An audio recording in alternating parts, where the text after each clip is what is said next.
হুম, দেখো, আমাদের আগের দিন হয়েছিল, একটু মনে করিয়ে দিই আগের দিন কি কি হয়েছিল। নিরুক্তের রচয়িতা ছিল যাস্ক। নিরুক্ত ছিল 12টা অধ্যায় বিশিষ্ট একটা গ্রন্থ। সেখানে মোট 3টে কাণ্ড আছে, এবং সেই 3টে কাণ্ড হচ্ছে নৈঘণ্টুক কাণ্ড, দৈবত কাণ্ড এবং নৈগম কাণ্ড। 3টে কাণ্ড ছিল, এবং সেই 3টে কাণ্ডের মধ্যে হুম, সেই 3টে কাণ্ডের মধ্যে প্রথম কাণ্ডে প্রথম কাণ্ডে 3টে অধ্যায়, দ্বিতীয় কাণ্ডেও 3টে অধ্যায়, আর তৃতীয় কাণ্ডে 6টা অধ্যায়, তাই তো? এরকম বলেছিলাম, তাই তো? তৃতীয় কাণ্ডে 6টা অধ্যায় হ্যাঁ। এরকম বলেছিলাম। এবং সেই নিরুক্ত অনুযায়ী পদ বলেছিলাম কটা। নিরুক্তের টিকাকার ছিল দুর্গাচার্য। এবং নিঘণ্টুর কথা বলা হয়েছিল। নিঘণ্টু আর একটা ভিন্ন গ্রন্থ। সেই নিঘণ্টুতে মোট শব্দ আছে 1770টা, বৈদিক শব্দের নির্বাচন করা হয়েছে। আর নিরুক্ত একটা নির্বাচন নির্বাচন শাস্ত্র, সেখানে মোট 1172টা শব্দ আলোচনা করা হয়েছে। 1172টা শব্দ, ঠিক আছে? এরকম বলা হয়েছিল। এবং প্রথমেই বলা হয়েছিল সমন্বয়। সমন্বয় পদের অর্থ বলা হয়েছিল বৈদিক শব্দ সমূহ। এবং এইগুলোকে সমন্বয় বলে কেন? এগুলিকে সমন্বয় বলে কেন? এর উত্তরে বলা হয়েছিল যে এগুলি নিশ্চিত রূপে একটি অর্থের বোধ ঘটায়। নিশ্চিত রূপে, মানে সমন্বয় বলতে কোনগুলো না, বৈদিক শব্দগুলো। বৈদিক শব্দগুলো নিশ্চিত রূপে একটা অর্থের বোধ ঘটায়, তাই এইগুলিকে সমন্বয় বলা হয়েছিল। এইগুলিকে সমন্বয় বলা হয়েছিল, ঠিক আছে? এবং এই যে সমন্বয়গুলিকে আবার নিঘণ্টব বলা হয়েছিল। নিঘণ্টব, সমন্বয়গুলিকে পুনরায় নিঘণ্টব বলা হয়েছিল। এটা কার মত? সমন্বয়গুলিকে নিঘণ্টব বলা হয়েছিল, এটা কার মত? আচার্য ঔপমন্যব। উপমন্যম। আচার্য ঔপমন্যব। নিরুক্ত মতে পদের সংখ্যা বলা হয়েছিল 4টি। সেই 4টি পদ হচ্ছে নাম, আখ্যাত, উপসর্গ, নিপাত। এবং সেখানে নামের লক্ষণ বলা হয়েছিল সত্য প্রধানানি নামানি। নাম বলতে কি? নাম বলতে প্রাতিপদিককে বোঝায় সাধারণত। আর আখ্যাত বলতে কি? আখ্যাত বলতে ক্রিয়াপদকে বোঝায়। এবং এই আখ্যাতের লক্ষণকে বলা হয়েছিল ভাবপ্রধানম আখ্যাতম। এখানে ভাব পদের অর্থ হচ্ছে ক্রিয়া, এরকম বলা হয়েছিল। ভাব শব্দের অর্থ ক্রিয়া, ঠিক আছে?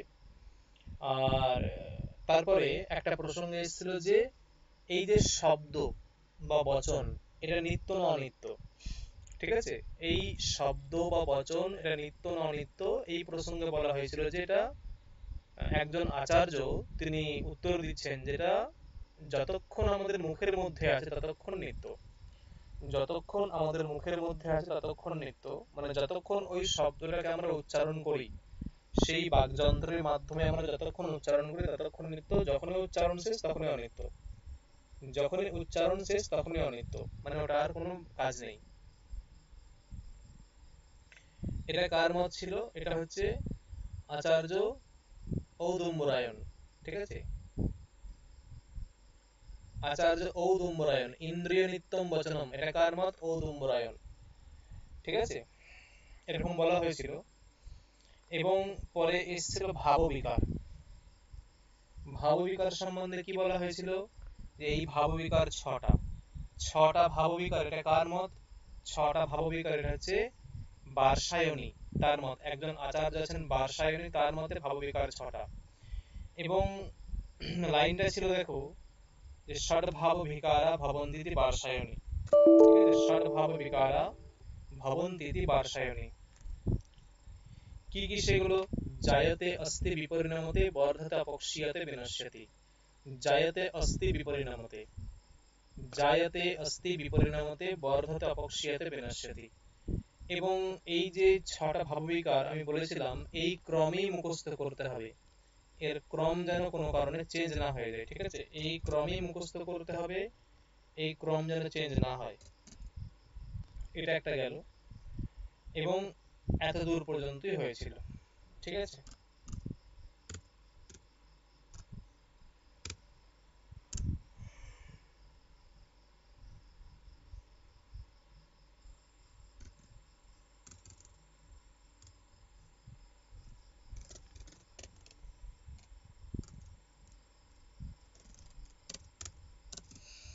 দ্বিতীয় বর্গ বলছে কি হবে? দ্বিতীয় বর্গ যে একটা প্রশ্ন এখানে বিষয় আসবে,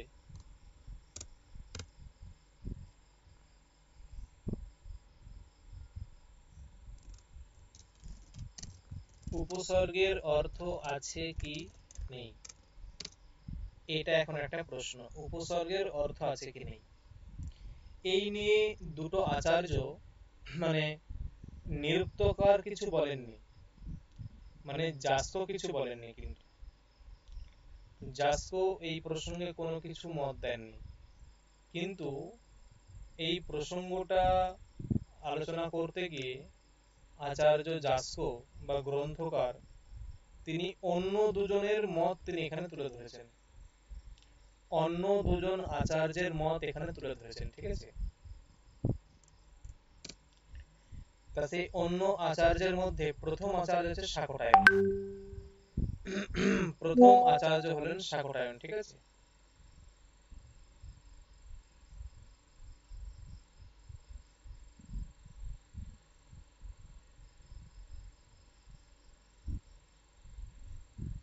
কি বললাম যে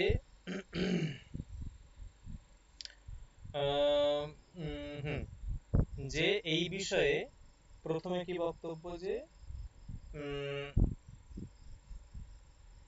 আচার্য যাস্ক কিছু বলেননি যে উপসর্গের অর্থ আছে কি নেই, কিন্তু তিনি প্রথমে একজন আচার্যের সিদ্ধান্ত তুলে ধরেছেন, সেটা হচ্ছে শাকটায়ন। আচার্য শাকটায়ন কি বলছেন, শাকটায়নের বক্তব্য, ঠিক আছে? প্রথম সিদ্ধান্ত শাকটায়নের।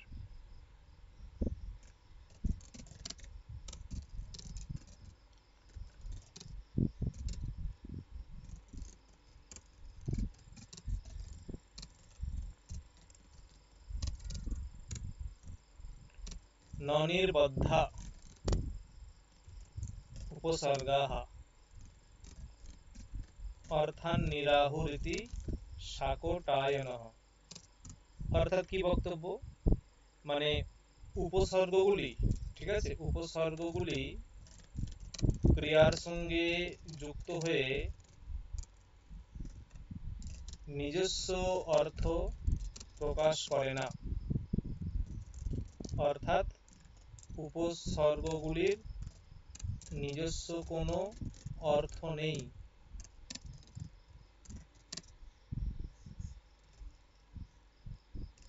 অর্থাৎ উপসর্গগুলি নিজস্ব অর্থের বাচক নয়, অর্থাৎ উপসর্গগুলি অর্থের বাচক নয়। তাহলে উপসর্গগুলি অন্য অন্যের অর্থের দ্যোতক। অতএব শাকটায়নের মতে উপসর্গগুলি অর্থের দ্যোতক, এটা হচ্ছে সিদ্ধান্ত। কিরকম, মানে যদি এই সিদ্ধান্তটাকে বোঝাই তাহলে এরকম হবে যে ধরো কোন একটা অন্ধকার ঘরেতে, কোন একটা অন্ধকার ঘরেতে একটা ঘট নামানো আছে, কোন একটা অন্ধকার ঘরেতে একটা ঘট নামানো আছে, ঠিক আছে? সেই সেই যে ঘট নামানো আছে, সেই ঘরটা বলেছে, কেউ বলেছে যা ঘরটা নিয়ে আয়, ঘরটা নিয়ে আসতে বলেছে, ঠিক আছে? কিন্তু কেউ লাইট জ্বালেনি বা সে কিছু নিয়ে আসেনি, মানে আলো কিছু নিয়ে আসেনি। তাহলে যে ঘরটা আনতে এসেছে, সে দেখছে কিছুই নেই, মানে ঘরটা দেখতে পাচ্ছে না, অনেক অন্ধকার বশত। তখন গিয়ে বলছে ঘর নেই। তখন যে আনতে বলেছিল সে বলল এই প্রদীপটা নিয়ে যা, দেখ দেখতে পাবি। যখন প্রদীপ নিয়ে এলো সে কিন্তু সত্যি সত্যি ঘরটা দেখতে পেল। যখন প্রদীপ নিয়ে এলো তাহলে সত্যি সত্যি ঘরটা দেখতে পেল। আমার প্রশ্ন এখানে, ওই প্রদীপটা কি ঘরটা সৃষ্টি করে দিল নাকি প্রকাশ করলো? প্রদীপটা প্রকাশ করলো। প্রকাশ করলো। তার মানে ঘরটা প্রদীপের দ্বারা সৃষ্টি হলো না, তাই তো? ওই ঘরেতেই ঘরটা ছিল, জাস্ট মানে ঘরটা আগে থেকেই ছিল, ঘট আগে থেকেই ছিল, প্রদীপটা শুধু গিয়ে প্রকাশ করলো, এটা হচ্ছে বক্তব্য। তেমনি ধরো বলা হলো ভবতী মানে কি? হওয়া। অনুভবতী, অনুভব হওয়া। ওই যে দেখো, এই যে ভবতী, এটা এর অর্থ হওয়া। তাহলে এই যে অনুভব, এই অর্থটা কোথা থেকে এলো?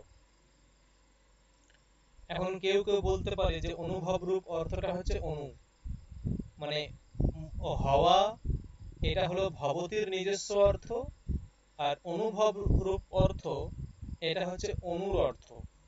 তাহলে অনুর একটা অর্থ আছে, অনুর একটা নিজস্ব অর্থ আছে, সেটা হচ্ছে অনুভব। তখন স্বাগতায়ন বলছেন যে না, অনুর কোনো অর্থই নেই, অনু একটা উপসর্গ, এটার কোনো অর্থ নেই। বলছে কেন নেই? তাহলে অনুভব রূপ অর্থটা কোথা থেকে এলো? বলছে অনুভব রূপ অর্থটাও এই ভবতের মধ্যেই আছে। অনুভব রূপ অর্থটাও ভবতের মধ্যেই আছে। বলছে কি করে? বলছে দেখো, এই যে অনু, এটা হচ্ছে প্রদীপটা। যখন প্রদীপ নেই তখন অনুভব রূপ অর্থ প্রকাশিত হয়নি। যখন প্রদীপ নিয়ে আসনি ঘরের মধ্যে, তখন ঘরটা প্রকাশিত হয়নি। তখন অন্ধকারের মধ্যে আচ্ছাদিত ছিল ঘরটা, আমরা কেউ দেখতেই পাইনি। যখনই আমি অনুকে সঙ্গে নিয়ে এলাম, ঠিক আছে, তখনই এই যে অনু একটা প্রদীপ, যখনই প্রদীপ নিয়ে এলাম ভবতীর কাছে, তখন দেখতে পাচ্ছি আরে ভবতের মধ্যে একটা অনুভব তো লুকিয়ে আছে। তখন অনুভব রূপ অর্থটা বেরিয়ে গেল। তার মানে এই যে অনুভব, এটা অ্যাকচুয়ালি ভবতীরই অর্থ, এটা অনুর অর্থ নয়। তাহলে অনু এখানে কি করলো? অনু এখানে শুধুমাত্র এই ভবতীর মধ্যে যে অনুভব রূপ অর্থটা লুকিয়েছিল সেটাকে প্রকাশ করলো। এটা কিন্তু, এই যে অনুভব রূপ অর্থটা ভবতী, অনু কিন্তু নিজে সৃষ্টি করেনি, বা অনুর নিজস্ব অর্থ নয় অনুভব রূপ অর্থটা। তাই এটাকে বাচক বলা যাবে না। বাচক কাকে বলে? বাচক হচ্ছে, ধরো বললাম যে বৃক্ষ, বৃক্ষ থেকে কি অর্থ পাবো? শাখা প্রশাখা বিশিষ্ট একটা পিণ্ড বা কাণ্ড, কাণ্ড বলতে পারি, শাখা প্রশাখা বিশিষ্ট কাণ্ড, এটা হচ্ছে বৃক্ষ। তাহলে এটা হচ্ছে অর্থ, এটা অর্থ। আর এই অর্থের বাচককে, এই অর্থের বাচক হচ্ছে বৃক্ষ। আমরা বলেছিলাম শব্দ এবং অর্থ তিন প্রকার, শব্দ এবং অর্থ তিন প্রকার। তাহলে শব্দ হচ্ছে এটা, বৃক্ষটা, আর এর অর্থ হচ্ছে এটা। অর্থটা সর্বদাই বাচ্য হয়, অর্থটা সর্বদাই বাচ্য হয়, আর শব্দটা হয় বাচক। তাহলে এই যে শাখা প্রশাখা বিশিষ্ট যে অর্থ, তার বাচক কে হবে? তার বাচক কে? শাখা প্রশাখা বৃক্ষ। বিশিষ্ট যে অর্থ, এর বাচক কে? বলো, বৃক্ষ। বাচক কে? বৃক্ষ হচ্ছে বাচক। তেমনি এদিকে অনুভব বা এই যে হওয়া, এর বাচক কি? এর বাচক কি? হওয়া এর বাচক কি? ভবতী। হওয়া এর বাচক কি? ভবতী না? হ্যালো, আমার কথা শোনা যাচ্ছে?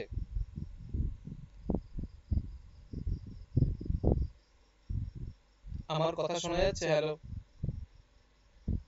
হ্যাঁ। তাহলে রিপ্লাই করো। আমি বলছি এই যে ভবতি এর বাচক কি? যদি শাখা প্রশাখা বিশিষ্ট এটা অর্থ, এই অর্থের বাচক হয় বৃক্ষ, তাহলে হওয়া এটার বাচক কি? মানে হওয়া, ভবতি। ভবতি। হওয়া এই রূপ যে অর্থ কার থেকে পেলাম? ভবতির থেকে পেলাম। তাহলে ভবতি যে শব্দ সেটা হয় বাচক।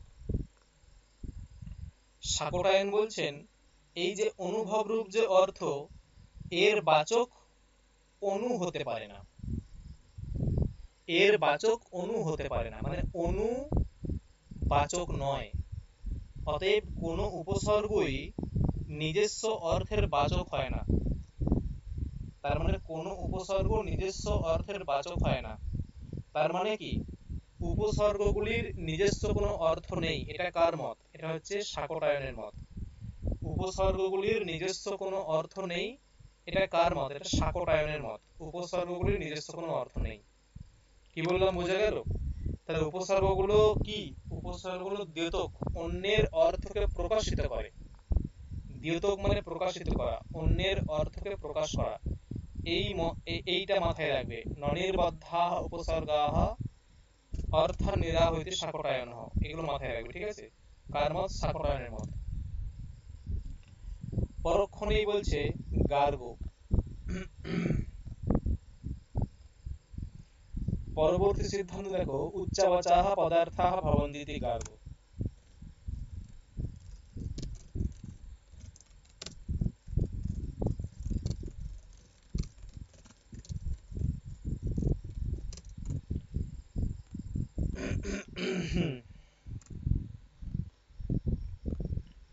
উচ্চাবাচাঃ পদার্থাঃ ভবন্তি ইতি গার্গ। এখানে উচ্চাবাচা পদের অর্থ কি? ঠিক আছে, উচ্চাবাচা পদের অর্থ হচ্ছে বিবিধ প্রকার বা অনেক প্রকার। উচ্চাবাচাঃ মানে হচ্ছে বিবিধ প্রকার বা অনেক প্রকার।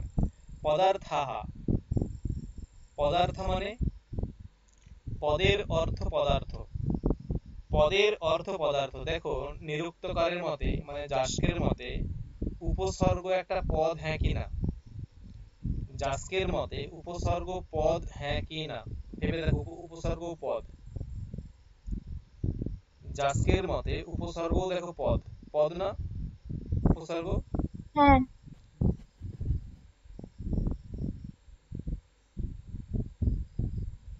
উপসর্গ পদ। তাহলে উপসর্গ যে পদ, তাই হচ্ছে পদের অর্থ। এখানে পদ বলতে উপসর্গগুলি বুঝিয়েছেন। মানে পদস্য অর্থ পদার্থ, পদস্য অর্থ পদার্থ, পদার্থাঃ। ঠিক আছে, তাহলে উচ্চাবাচাঃ মানে পদের অর্থগুলো হয় উচ্চাবাচা, মানে বিবিধ প্রকার। পদের অর্থ এক প্রকার নয়, বিবিধ প্রকারের হয়। ঠিক আছে, পদের অর্থ এক প্রকারের নয়, বিবিধ প্রকারের হয়। এটা হচ্ছে বক্তব্য। তাহলে পদার্থাঃ উচ্চাবাচাঃ ভবন্তি। তার মানে কি? একদিকে শাকটায়ন স্বীকার করলেন যে উপসর্গের কোনো অর্থই হয় না, উপসর্গগুলির নিজস্ব কোনো অর্থ নেই, তাই উপসর্গগুলি হচ্ছে অন্যের অর্থের দ্যোতক। উপসর্গগুলি হচ্ছে অন্যের অর্থের দ্যোতক। এটা কার মত পেলাম? শাকটায়নের মত।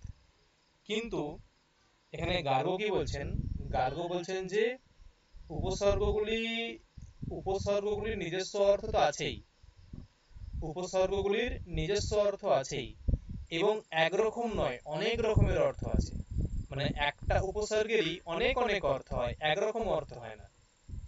তাই বলছে উচ্চাবাচাঃ। উচ্চাবাচাঃ মানে বিবিধ প্রকার, অনেক প্রকারের অর্থ হয় উপসর্গগুলির। একটা উপসর্গের অনেক অর্থ হয়। যেমন উদাহরণ কি? দেখো,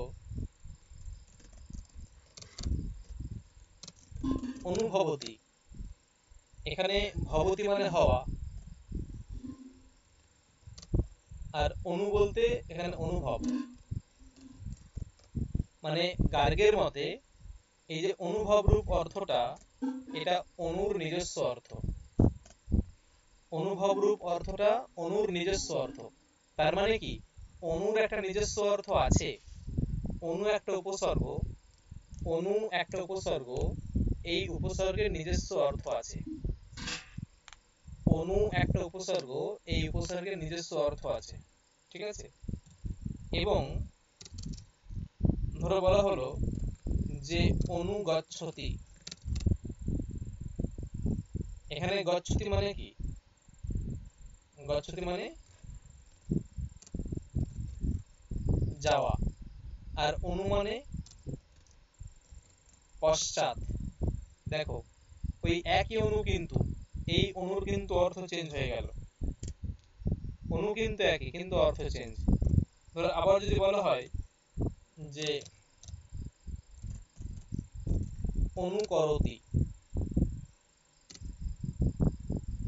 অনুকরতি, করতি মানে করছে, আর অনু মানে অনুকরণ, মানে অনুকরণ করছে। দেখো ওই একই অনু কিন্তু। তাহলে দেখো একটাই উপসর্গ, তার কিন্তু ভিন্ন ভিন্ন অর্থ। তাহলে উপসর্গ মানে পদ, সেই পদার্থের অনেক অর্থ হলো, মানে উচ্চাবাচাহ হলো। এরকম দেখতে গেলে প্রত্যেকটা ক্ষেত্রেই হবে। হলো, হ্যাঁ কি না? কি বললাম বোঝা গেল? হ্যাঁ। তাহলে যা আমাদের বক্তব্য, যে শাকোটায়নের মতে কি উপসর্গের নিজস্ব অর্থ আছে, হ্যাঁ কি না? শাকোটায়নের মতে উপসর্গের নিজস্ব অর্থ আছে, হ্যাঁ কি না? না, না নেই। নেই। তাহলে শাকোটায়নের মতে উপসর্গগুলো কি বাচক না দ্যোতক?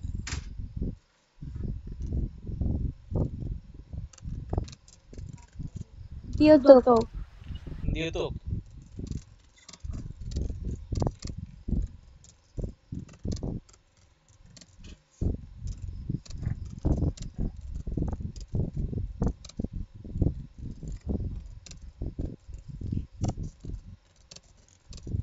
দেখো এটি হচ্ছে আচার্য গার্গের মত। ক্লিয়ার? বোঝা গেছে? হ্যাঁ।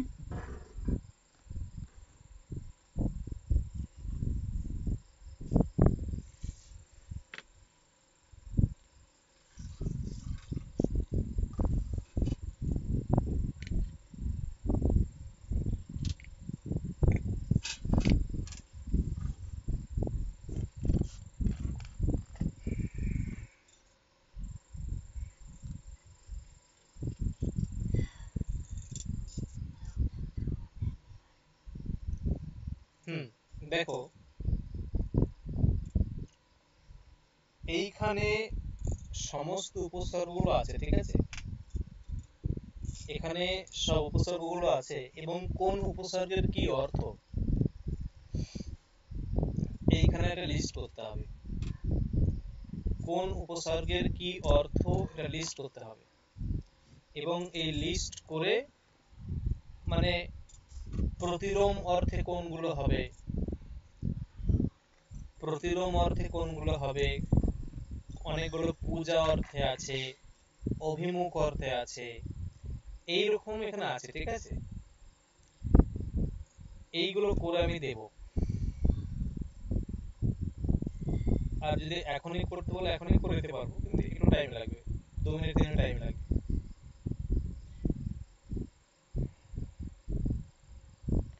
মানে বক্তব্য কি, যে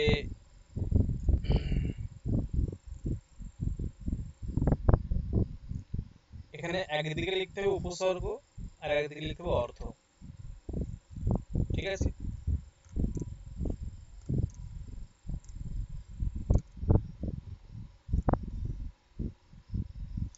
একদিকে হবে উপসর্গ, একদিকে হবে অর্থ। তাহলেই এগুলো মানে খুব সুন্দর পড়া যাবে। কিরকম?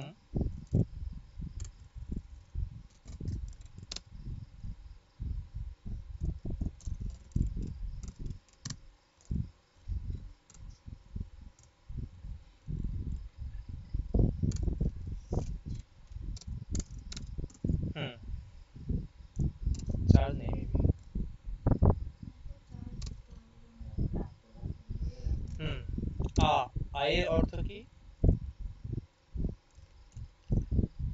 অবগাহ না অর্বাক, সরি, অর্বাক। 2 কি আছে? প্রতিলোম অর্থে কি হবে? এখানে একবার এটা করতে হবে, ঠিক আছে? প্রপরা। আরো কি আছে দেখি? প্রপরা। প্রতিলোম অর্থে অনেকগুলো হবে।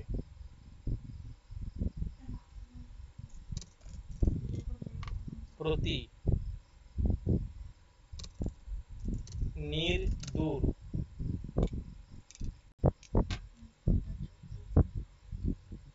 এবং আর কি আছে? উত,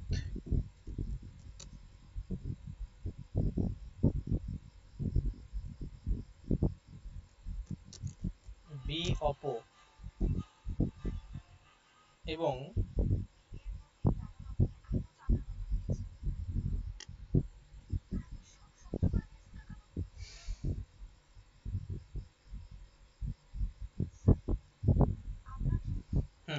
এই এই উপসর্গগুলি সবই প্রতিলোম, মানে বিপরীত।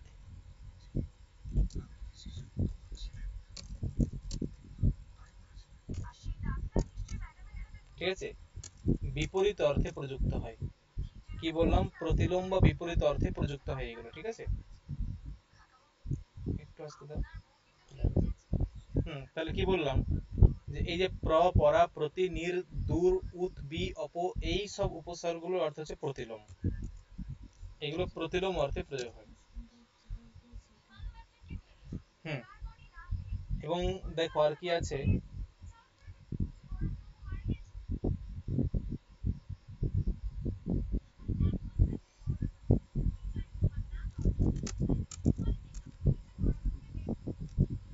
অভি, এর অর্থ কি?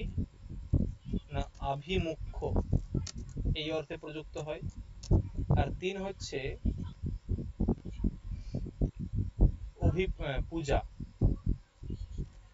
অতিসু, এটা হচ্ছে পূজার্থে।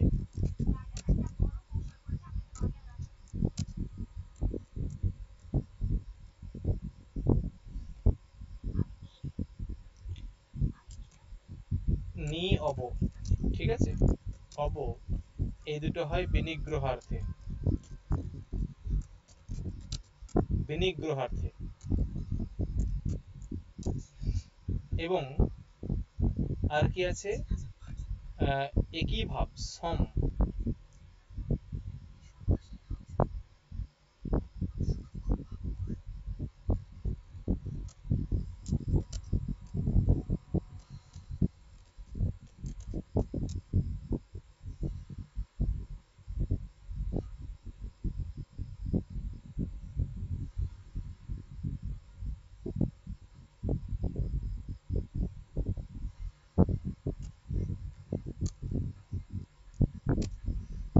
একই ভাব অর্থ হয়।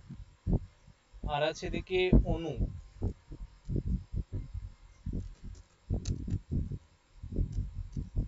অনু এর অর্থ সাদৃশ্য।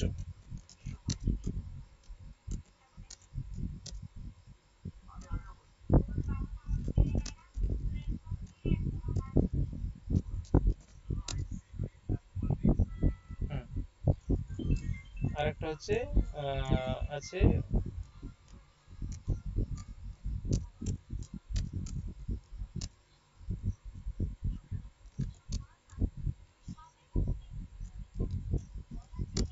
উপজনন।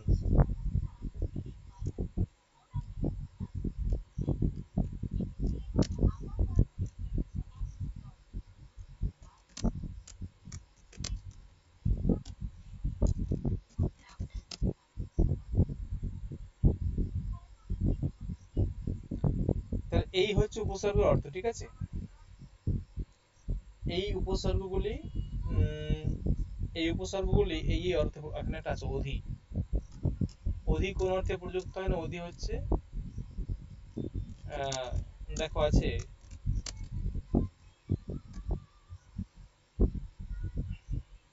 উপরিভাব,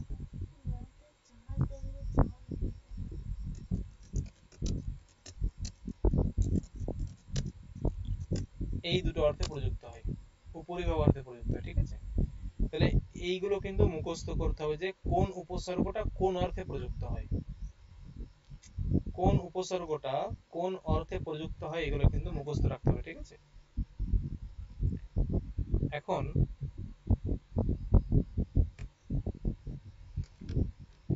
এই একটা পার্ট গেল। পরবর্তী নিপাতের অংশ হবে নিপাত, যে নিপাত কাকে বলে।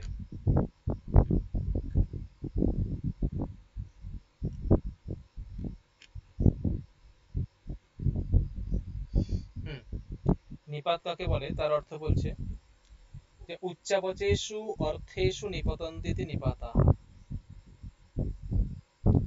উচ্চাবচেষু অর্থেষু নিপতন্তিতি নিপাতাঃ। দেখো এরপর নিপাত প্রকরণ আসবে। আচ্ছা, শোনা যাচ্ছে আমার কথা? হ্যালো হুম। স্মৃতি, শোনা যায়? হ্যাঁ স্যার, শোনা যাচ্ছে। রনিতা শোনা যায়? রনিতা? হ্যাঁ স্যার, শোনা যাচ্ছে। হুম,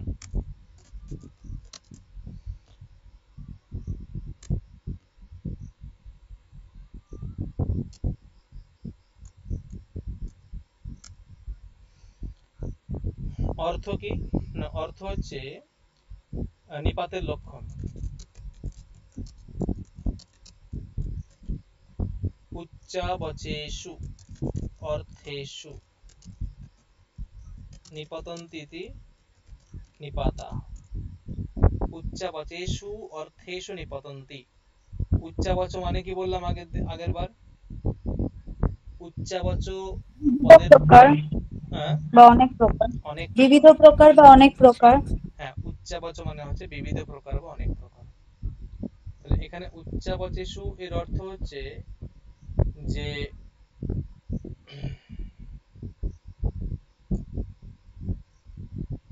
উচ্চাবচেষু এর অর্থ হচ্ছে যে যে যাদের অর্থ বিবিধ প্রকার, বা যে পদগুলি বিবিধ অর্থে প্রযুক্ত হয়, সেইগুলো হচ্ছে নিপাত। ঠিক আছে, যে বা উচ্চাবচেষু অর্থেষু মানে বিবিধ অর্থে যাদের প্রয়োগ হয়, বিবিধ অর্থে যাদের প্রয়োগ হয় সেইগুলি হচ্ছে নিপাত। উচ্চাবচেষু অর্থেষু নিপতন্তি মানে ব্যবহরন্তি। উচ্চাবচেষু অর্থেষু নিপতন্তি মানে ব্যবহরন্তি ইতি নিপাতাঃ। ঠিক আছে, তা কি বক্তব্য?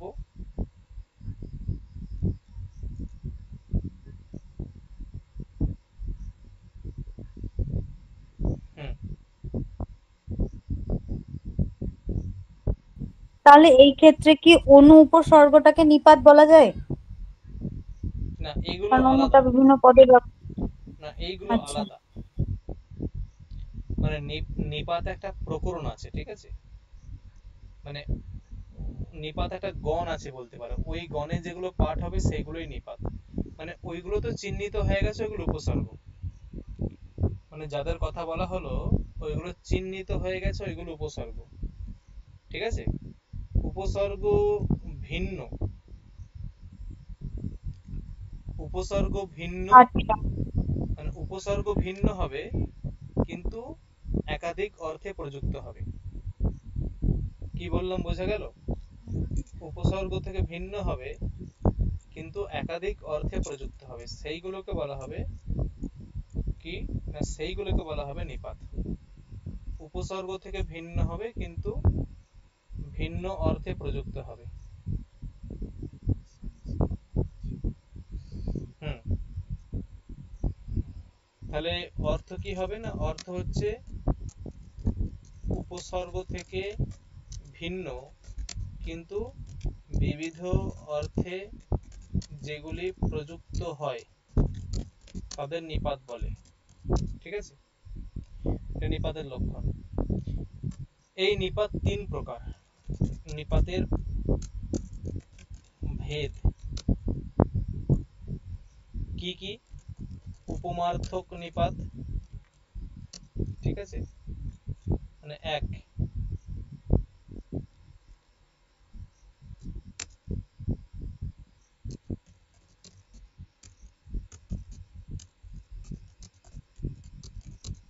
নিপাত তিন প্রকার।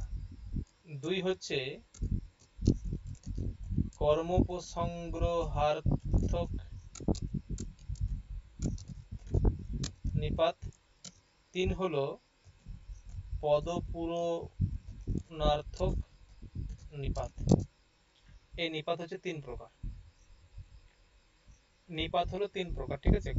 উপমার্থক নিপাত, কর্মোপসংগ্রহার্থক নিপাত এবং পদপূরণার্থক নিপাত। এখন দেখতে হবে, দেখো ওটাই বলেছে যে অপি উপমার্থেপি কর্মসংগ্রহার্থেপি পদপূরণাহ, এই সূত্রের দ্বারা এখানে নিপাতের ভেদ করা হয়েছে, ওর দ্বারা নিপাতের ভেদ করা হয়েছে, ঠিক আছে? না বলছে দেখো তেষাম এতে চত্বারঃ উপমার্থে ভবন্তি, তেষাম এতে চত্বারঃ উপমার্থে ভবন্তি, মানে এখানে উপমার্থক নিপাত কোনগুলি?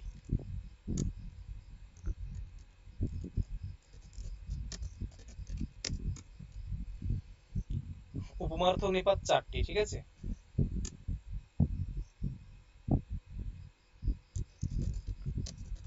সংখ্যায় চারটি।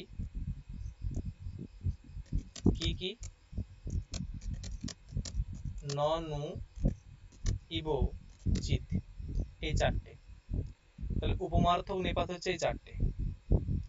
দেখো তেষাম এতে মানে সমস্ত নিপাতগুলির মধ্যে এই চারটি হচ্ছে উপমার্থক নিপাত, মানে যতগুলো নিপাত আছে সমস্ত নিপাতগুলির মধ্যে এই চারটি নিপাত হচ্ছে উপমার্থক নিপাত। এগুলো কিন্তু যার কাছে বই আছে এগুলো খুলে পড়বে, এগুলো পড়লে মাথায় থাকবে, ঠিক আছে? উপমার্থক নিপাত। তা দেখো প্রথমে আছে ইবো। ইবো কি বলছে? ইবেতি ভাষায়াম চ অনবাধ্যায়ম চ, ইবেতি ভাষায়াম, ঠিক আছে?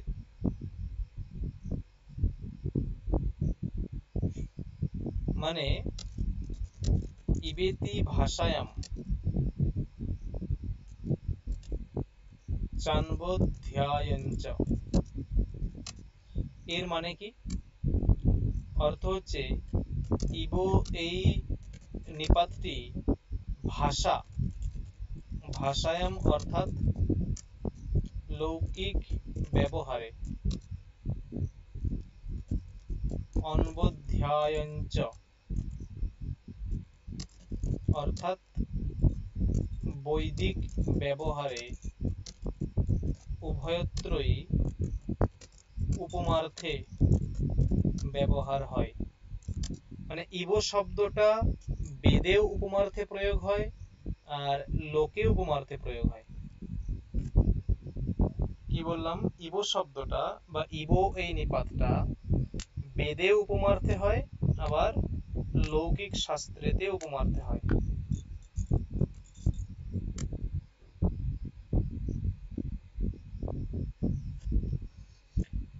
পরবর্তী কি আছে? অনবাধ্যায়ম মানে হচ্ছে বেদ, অনবাধ্যায় মানে বেদ, আর ভাষা মানে লৌকিক। লৌকিক শাস্ত্র হচ্ছে, ভাষা বলতে লৌকিক শাস্ত্রকে বলা হয়েছে, আর অনবাধ্যায় মানে বেদ। উদাহরণ কি দিচ্ছে দেখো, উদাহরণ যেমন ধরো যে চন্দ্র ইব মুখম, এটা কি? এটা লৌকিক প্রয়োগ।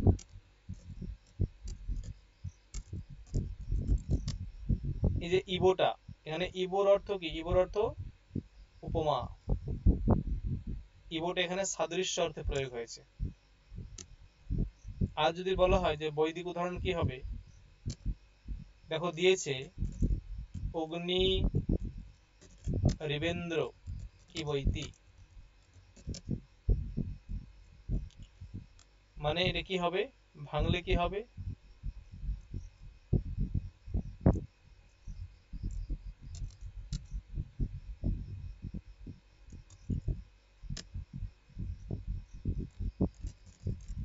অগ্নিঃ ইব ইন্দ্র ইব এতি,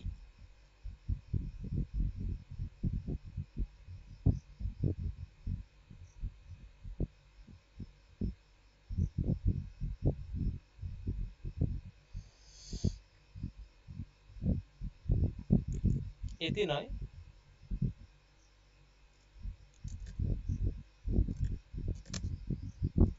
অগ্নিহ ইব ইন্দ্র ইব, মানে অগ্নির মতো, ইন্দ্রের মতো। অগ্নিহ ইব ইন্দ্র ইব, তাহলে এই যে অগ্নি রিবেন্দ্র ইবেতি, এটা বৈদিক উদাহরণ একটা, এটা একটা বৈদিক উদাহরণ। এবং এই যে বৈদিক উদাহরণ, তাহলে এখানে দেখো, এখানেও ইব শব্দটা উপমা অর্থেই হয়েছে, এখানেও ইব শব্দটা উপমা অর্থেই হয়েছে, উপমা ভিন্ন অন্য কোনো অর্থে হয়নি, উপমা অর্থেই হয়েছে, ঠিক আছে। ওটা গেল ইব। তারপরে কি ন,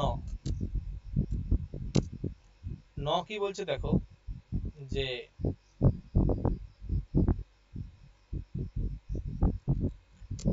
এই নিপাতটি, মানে ন এই নিপাতটি লৌকিক প্রয়োগে প্রতিষেধার্থক, মানে নিষেধার্থক। ন এই নিপাতটি লৌকিক প্রয়োগে নিষেধার্থক, প্রতিষেধার্থক, ঠিক আছে। কিন্তু বৈদিক প্রয়োগে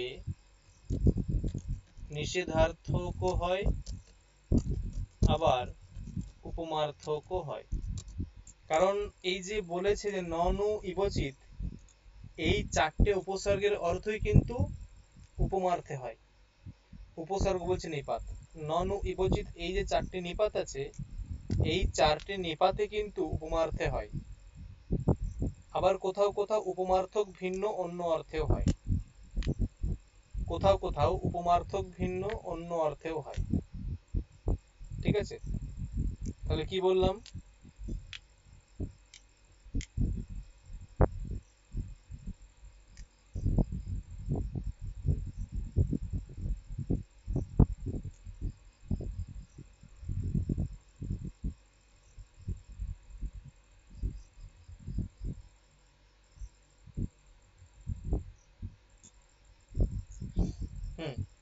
তাহলে কি বললাম,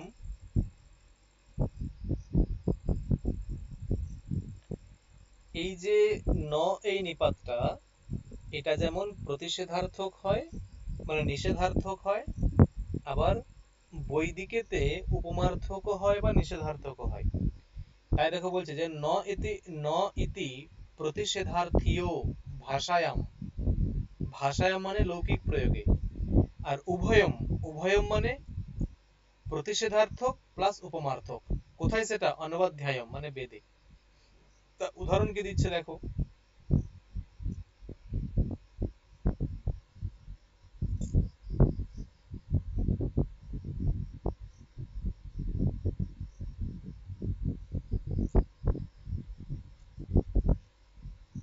যেমন ধরো, এটা তো ন যে প্রতিষেধার্থক, এটা তো বলার মানে আর অপেক্ষা রাখে না, যে চলচ্চিত্রম প্রেক্ষিতুম ন গচ্ছ, মানে সিনেমা দেখতে যেও না, চলচ্চিত্রম প্রেক্ষিতুম ন গচ্ছ, যাবে না। তাহলে এখানে এখানে কোন অর্থে, এখানে এখানে নকারের অর্থ কি, লৌকিক অর্থে, হ্যাঁ বলো,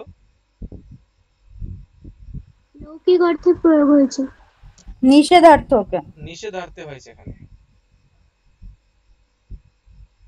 রনিতা কি বললে একটা তুমি, আমি বললাম লৌকিক অর্থ, মানে লৌকিক ভাবে প্রয়োগ হয়েছে, বৈদিকে নয়। হ্যাঁ লৌকিক অর্থে নয়, মানে লৌকিকে, হ্যাঁ হ্যাঁ, কিন্তু এর নকারের অর্থ আর কি নিষেধ এখানে, অর্থে প্রয়োগ হচ্ছে।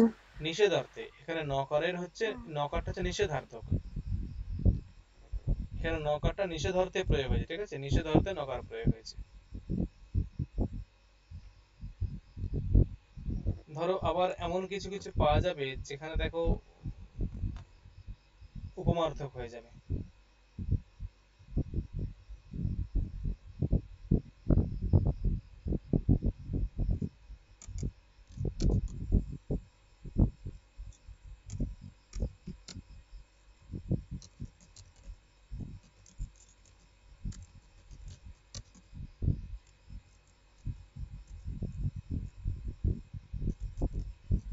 দুর্মদাসো ন সুরায়াম, এখানে নকারটা কোন অর্থে হয়েছে?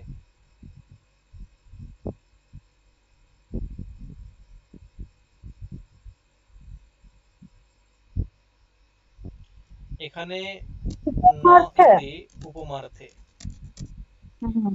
এখানে নকারের অর্থ সাদৃশ্য, এখানে নকারের অর্থ উপমা বা সাদৃশ্য। যদি বলা হয় চন্দ্র ইব মুখম, চন্দ্র ইব মানে চন্দ্রের মতো, মানে কি, মানে চন্দ্রের সাদৃশ্য, চন্দ্র সদৃশ্য, চন্দ্র সদৃশ্য মুখম, এরকম বলা হলো, ঠিক আছে। তাহলে এখানে ওই যে ইব, ইব শব্দের অর্থ কি হলো? চন্দ্র সদৃশ্য, ওখানে ইব শব্দের অর্থ হচ্ছে সাদৃশ্য, ইব শব্দের অর্থ হলো সাদৃশ্য, ঠিক আছে। ইব শব্দের অর্থ সাদৃশ্য। এখন এখানেও এই যে নকারটা আছে, এই নকারের অর্থ সাদৃশ্য। দুর্মদাস, এখানে মদ, মদ মানে মাতাল, আর মদ শব্দের প্রথমার বহুবচন মদাসহ। যেমন নর শব্দ হয় না, নর নরৌ নরাহা, এটা হচ্ছে কিসে? এটা লৌকিকে। নরহ নরৌ নরাহা এটা লৌকিকে, কিন্তু তুমি যখনই বৈদিক ব্যাকরণ প্রয়োগ করবে তখনই হয়ে যাবে নরহ নরৌ নরাসহা, মানে লৌকিকে হয় নরাহা, বেদে হয় নরাসহা। জনহ জনৌ জনাহা লৌকিকে, জনহ জনৌ জনাসহা, জনাসহা এটা হচ্ছে বৈদিকে। মানে প্রথমা বিভক্তির বহুবচনে জনাসহ, নরাসহ, ঠিক আছে, এইরকম মানবাসহ, এইরকম রূপ হয়। তাহলে এখানেও হয়েছে দুর্মদাসহ, দুর্মদ মানে মাতাল। চন্দ্র ইব চন্দ্রের মতো, দুর্মদাস ন মাতালের মতো, মাতালের ন্যায়। সুরায়াম মানে সুরাপান করলে, সুরায়াম সুরাপান করলে মাতালের ন্যায়, মাতালের মতো হয়ে যায়। সুরায়াম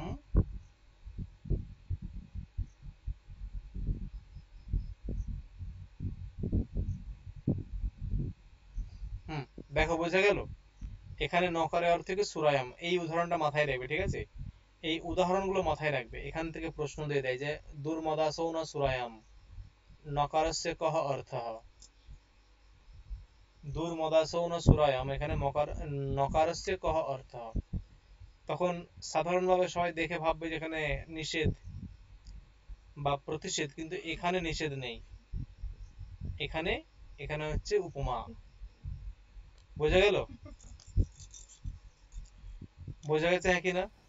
স্যার বলছি চলচ্চিত্রম প্রেক্ষিতম, হ্যাঁ স্যার বুঝতে পেরেছি, কিন্তু চলচ্চিত্রম প্রেক্ষিতম এটা তো নিষেধার্থক বললেন না? হ্যাঁ নিষেধার্থক, এখানে আপত্তি কোথায়? প্রতিষেধার্থক লিখেছেন না? হ্যাঁ প্রতিষেধ আর নিষেধ তো একই তো। ও আচ্ছা। মানে একটা হচ্ছে, মানে মূল ধাতু হচ্ছে শ্বেত, তার আগে নি উপসর্গ, আর একটা হচ্ছে প্রতি উপসর্গ। তুমি এই প্রতিটা কেটে নি বসিয়ে দাও, দেখো একই হয়ে যাবে। দেখো নিষেধার্থক আর প্রতিষেধার্থক একই অর্থ। ও হ্যাঁ, প্রতি নিষেধ। এগুলো এইভাবে ভাবলে দেখবে একই অর্থ।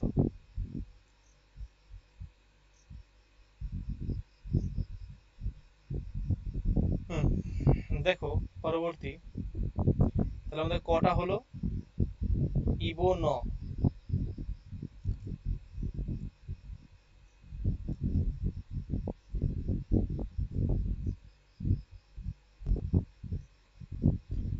চিত ইতি এষ অনেক কর্মা ভবতি,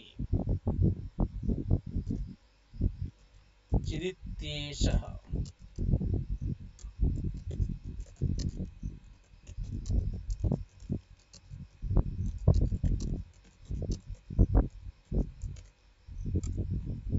অনেকগুলি, চিত এই নিপাতের অনেকগুলি অর্থ হয়।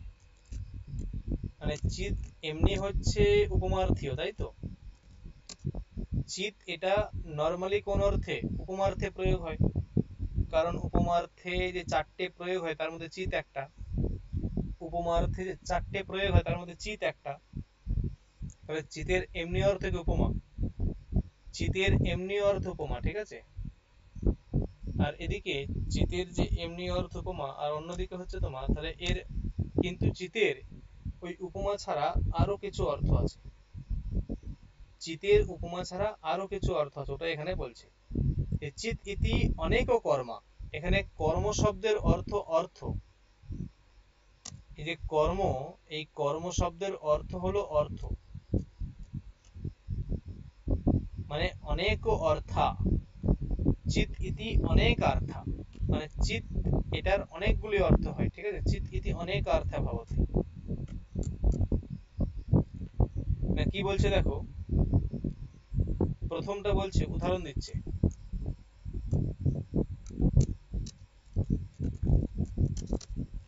উদাহরণ 1, আচার্যশ্চিৎ ইদম ব্রূয়াৎ। আচার্যশ্চিৎ ইদম ব্রূয়াৎ ইতি পূজায়াম। আচার্যশ্চিৎ, এখানে চিৎ পদের প্রয়োগ আছে, হ্যাঁ কিনা? চিৎ এই নিপাতের প্রয়োগ আছে, হ্যাঁ কিনা? আচ্ছা। এখানে চিৎ এই নিপাতের প্রয়োগ, এখানে চিতের অর্থ কি? এখানে চিতের অর্থ কি? চিৎ ইতি, এখানে উপমা বোঝাচ্ছে। না, এখানে হচ্ছে তোমার পূজা, লিখিয়ে দিয়েছে পূজায়াম। আচার্যশ্চিৎ ইতি ও আচার্য, ব্রূয়াৎ ইতি পূজায়াম, মানে এখানে চিতের অর্থ হচ্ছে পূজা, এখানে চিতের অর্থ হলো পূজা।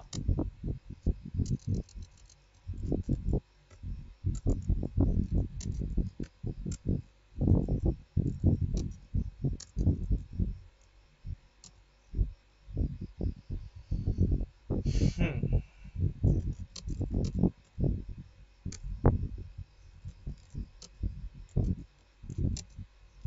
চিতের অর্থ পূজা, মানে চিত এখানে পূজা অর্থে ব্যবহার হয়েছে। চিত এখানে পূজা এইরূপ অর্থে ব্যবহার করা হয়েছে। উদাহরণ 2,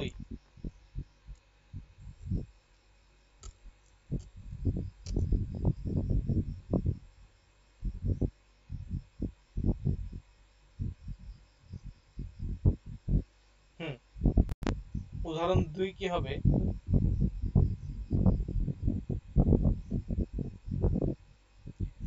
দধিচিত।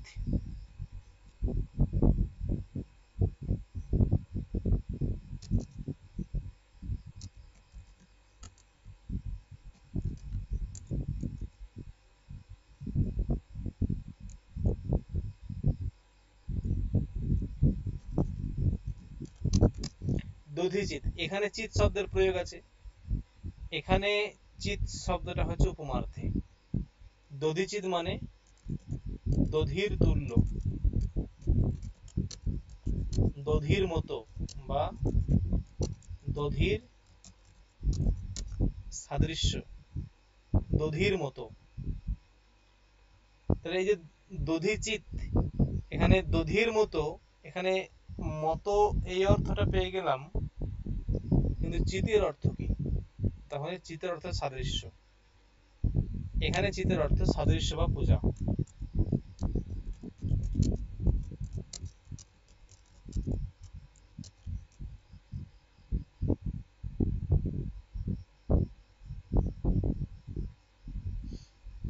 হুম,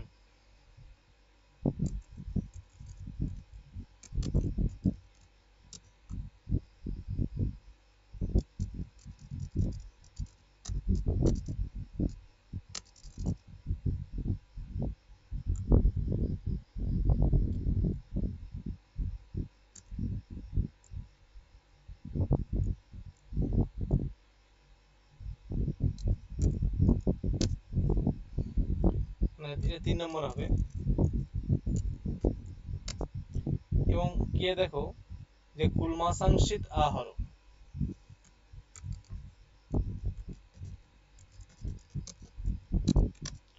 কুলমাসাংশিত আহর, এখানে চিৎ পদ আছে, চিৎ পদের অর্থ হচ্ছে, এখানে চিৎ পদ, সেই চিৎ পদের অর্থ হচ্ছে যে অবকুৎসিত,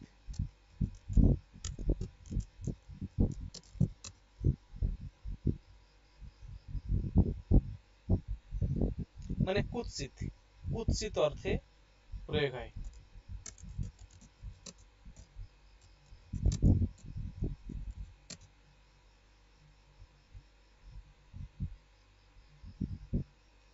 তাহলে কুলমাসাংশিত আহর, কুলমাসাংশিত আহর এই উদাহরণে চিৎ পদটা হচ্ছে কি, চিৎ পদটা হচ্ছে কুৎসিত অর্থে। আর অন্যদিকে আচার্যস্যিত ইদম ব্রূয়াত, এখানে যে চিৎ আছে সেটা পূজা অর্থ।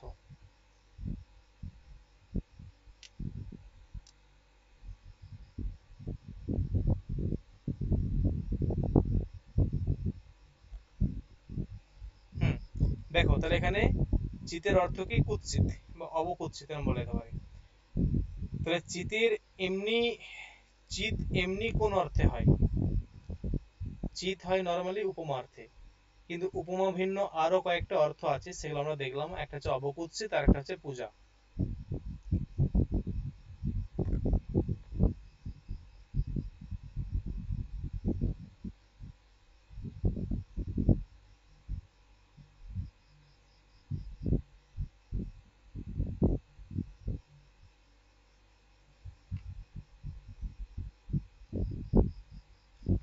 পরে দেখো কি বলছে, এবং এরপরে আর একটা নিপাত আছে উপমার্থক, আর একটা উপমার্থক নিপাত আছে, সেটা হচ্ছে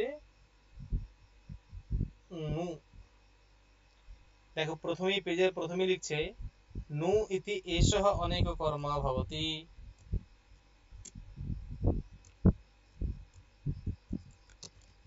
নু ইতি এষঃ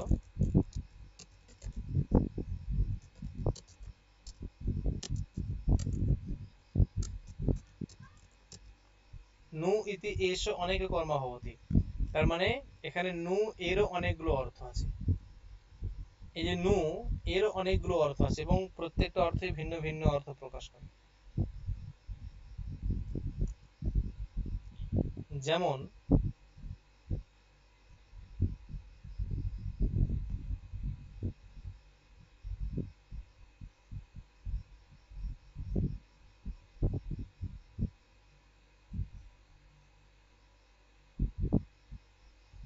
দেখো এই যে নু ইতি অনেক কর্মা, এখানেও তিনটে উদাহরণ আছে। সেই তিনটে উদাহরণ কি কি? দেখো প্রথম হচ্ছে কথম নু করিষ্যতি,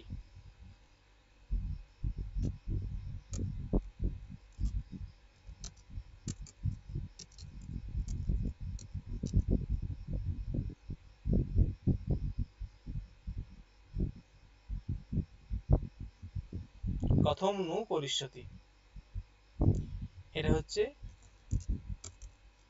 মূল বাক্যটা।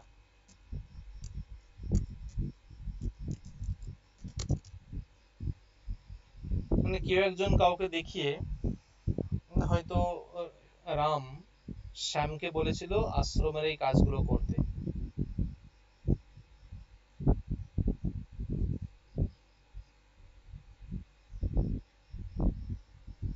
তাহলে কি বললাম, ধরো কাউকে জিজ্ঞাসা করা হচ্ছে তুমি কেন করনি, তুমি এটা কেন করনি, তোমাকে বলা হয়েছিল আগে থেকে যে করার জন্য বলা হয়েছিল, তুমি কেন করনি।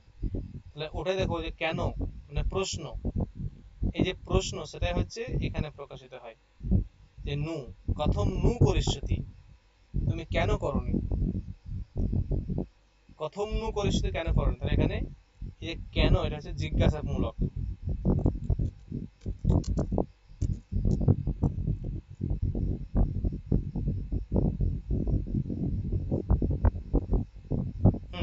তাহলে এখানে নি, এখানে এখানে নুয়ের অর্থ হলো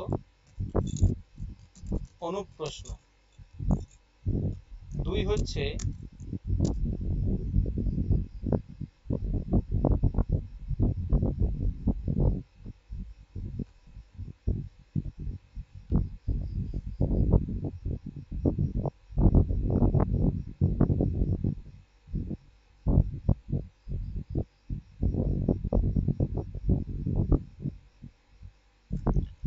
দেখো কি বলছে যে ন ইতি ন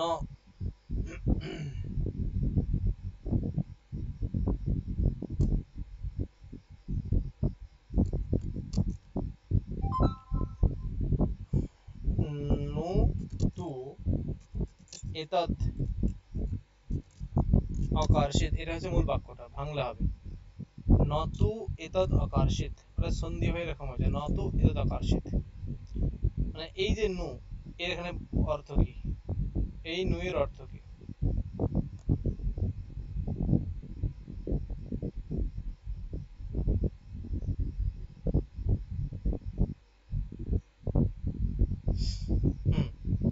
নু ইতি এতৎ অকার্ষিত।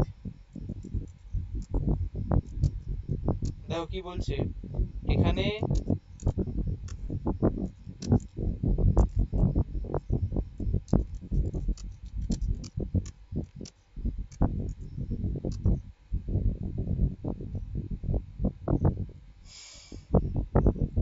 এখানে নু এর অর্থ কি, এখানে নু এর অর্থ কি? নতু এতৎ অকার্ষিত।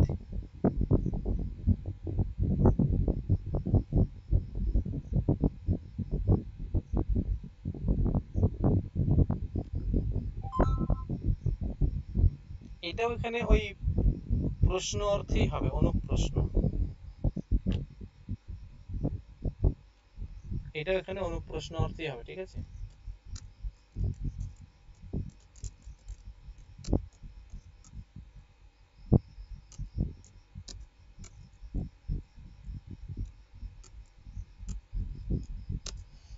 কি বলছে দেখো,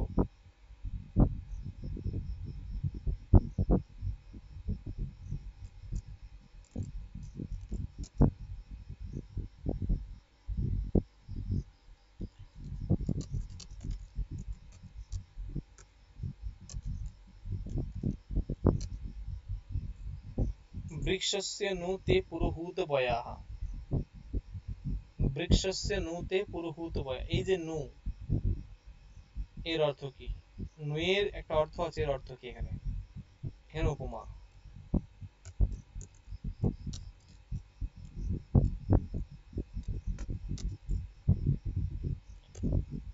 এখানে নু এর অর্থ হলো উপমা।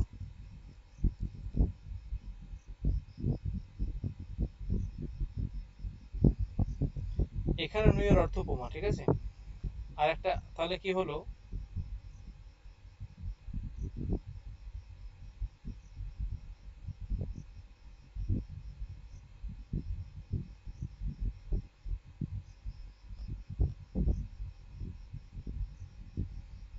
দেখো এই হচ্ছে নিপাত বিষয় আলোচনা, আমরা যা পড়লাম এতক্ষণ।